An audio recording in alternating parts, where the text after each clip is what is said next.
Believe it or not, but you have learned a lot during these days, and these 5 minutes will just be a recap of what you have learned and how you can combine all that knowledge into one single material and how nice it could look by doing it. The file will be easy for you to just download for free, of course, and then you can go through it by yourself if you want to. I just go through it very quick now so you can see a little bit what I have done for you.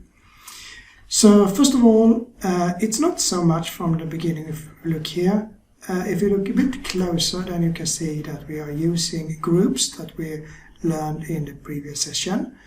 And I have on every frame here, I have not learned how you do frames yet, but that you use Ctrl J and then you get the frame, and then you can write some description on that as well. And that is really good to get some more description of what am I doing in these few notes here.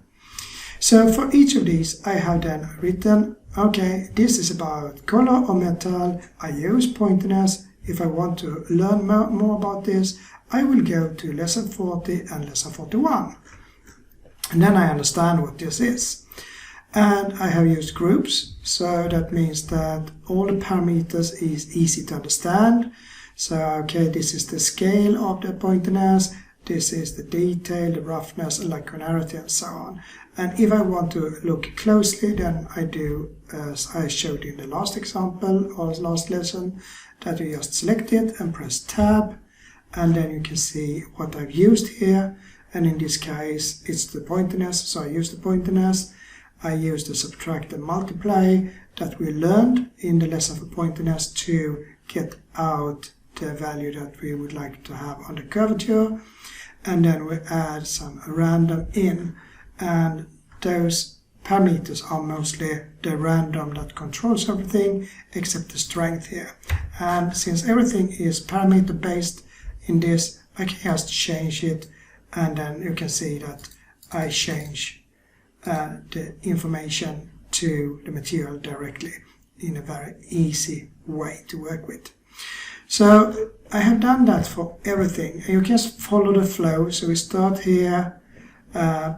You need to think about what is the lowest part of the material. What is the part that is nearest the surface? And in this case, it's the metal. So I start with the metal, then I add some color to it, and then we get some wear above that, and finally we get some dust in the top here. So if you have that mindset, then you will get everything in the correct order.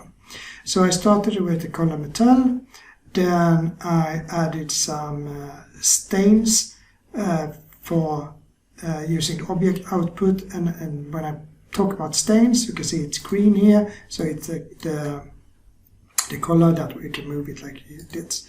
You can see it's a color that I have here as a stain.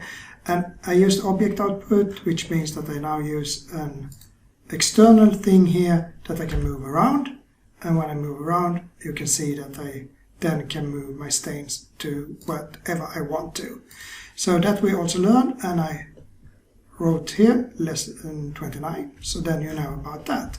And then it just continues. So we learned about UV, so I just added some sticker on, so we could see some sticker on that as well. This UV is a little bit problematic because it's no straight lines at all here, so it's a little bit bent. You can do it better, but this is still a good example. If you do like a bottle or something like that, it's very straight, simple things to add a decal on. Okay, and then I continue with everything here. I add some dirt using the baked that we learned in lesson 37. I add some shadow using AO in two different ways with lesson 38 and lesson 39. And for each of these you can see how I worked just by pressing tab and find out everything. But as I wrote, it's also to just go into these lessons and you will see how everything is working. We learned about the normal, to get some dust. So you can see we have some white up here. If I increase that, you can see we get more white here. Now we get less white here. So everything is, as I said, with parameters, easy to understand, easy to change. And then we get some bumps in, so we can see that the color is above the metal, and we take everything through a shader and out to material output. So this I have as a link in the description below, and you can download it, and now you know how to combine stuff as well. And then we just continue tomorrow as usual, and I just say bye for now.